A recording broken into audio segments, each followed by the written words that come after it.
Assalamualaikum warahmatullahi wabarakatuh. My name is Nip Fakir Tajman. Today, I'll present the case study on how 2025 extreme weather broke global food supply chain, drawing from real disruption in wheat and rice production. We will cover challenges, SCM analysis, and actionable recommendation, especially relevant for import-dependent Malaysia.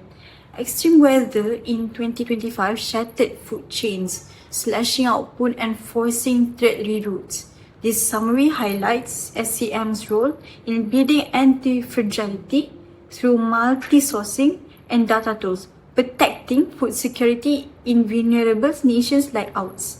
We're going to go through first some context. In 2025, global trade in food fell as drought and flood hit major producing regions in Europe, Asia, and the Americas.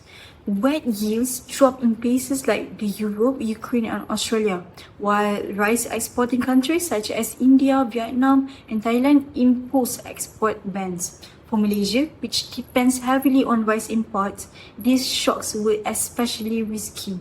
Here, the SCORE framework plan, source maker, deliver and return, helps to map where the chain is weak and where buffers are needed.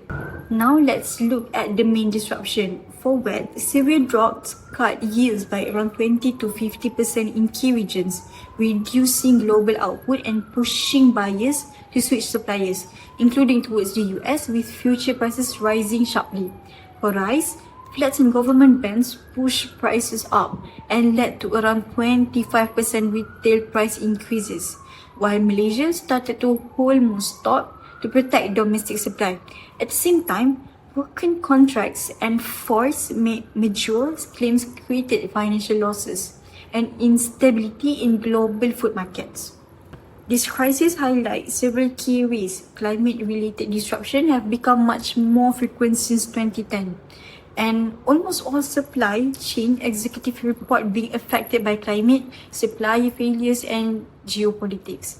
Structurally, many supply chains depend on monocultures and single critical regions, have poor visibility and beyond first-tier suppliers, and rely heavily on just-in-time inventory with very low buffers.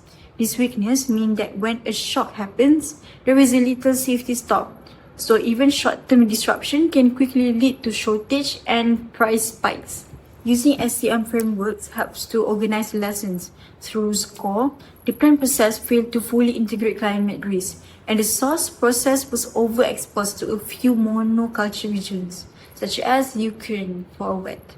Risk matrix classify climate shocks as high probability and high impact events, while export bans are medium probability but still high impact.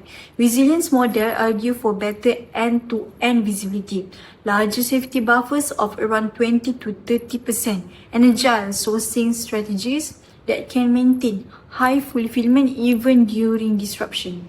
From this analysis, several recommendations emerge. First, diversify suppliers across different regions and hemispheres so that one drought or flood does not stop the entire supply.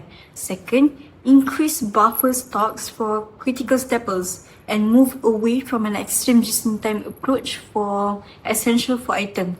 Third, use AI-based yield forecasts and data analytics to detect risk earlier and reduce the stock impact by enabling sustainability and competitiveness. Countries and firms should invest in climate-resistant crops and sustainable certification such as Rainforest Alliance, and explore more circular models in sectors like palm oil, which is very important for Malaysia.